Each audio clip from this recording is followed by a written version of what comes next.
3.5 तास झाले लाईट गेलेला आणि नाही ऑफिसचा नंबर त्यांचा वीज महामंडळाच्या आणि नाही काय ते ऑनलाईन करा, ते ऑनलाईन पण करतो तर ते किती वेळा हे करतात, म्हणजे त्यांचे प्रश्न किती असतात.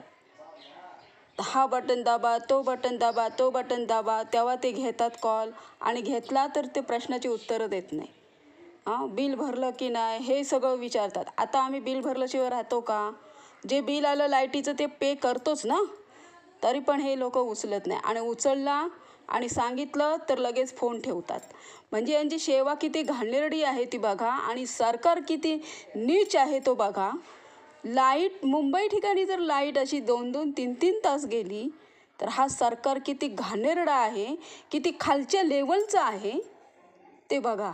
जनतेला जरा कळू द्या कसे नालायक सरकार आहे ती. एवढी घाणेरडी सरकार. पूर्ण मुंबई सिटी आहे हा आणि 3-3, 4-4 तास जर लाईट जात असेल तर हे सरकार काय करतो? फक्त पैसे घ्यायचे कामं करतात का? आणि बिलाचं यांनी एवढा बिल वाढतो. एक बल्ब असेल आणि एक फॅन असेल तर 600-700 रुपये बिल पे करायला लागतो आणि एवढा करून पण ह्यांच्या लाईटी ह्या अशा 4-4 तास जातात. असा सरकार जर असेल तर अशा सरकारला वोटिंग तरी काय देणार? आणि कोण असं वोटिंग देणार की असलं घाणेरडं सरकार यावं? फक्त लुटायला येतो हा सरकार, कामं करायला नाही येत आणि 600-700 रुपये बिल देतो.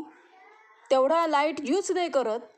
कोणाच्या घरात जर हे असेल काय फ्रीज वगैरे असेल ना, त्याला एवढं बिल येत असेल तर ठीक आहे.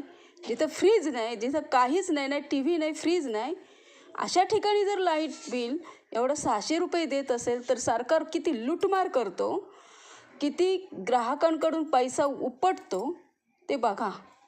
म्हणजे किती सरकार भिकारी आहे. आणि एक नंबरचा खालच्या लेवलला गेलेला सरकार हा घाणेरडी. आणि त्याची ही घाणेरडी सेवा आहे, सगळ्यात दर्टी सेवा आहे.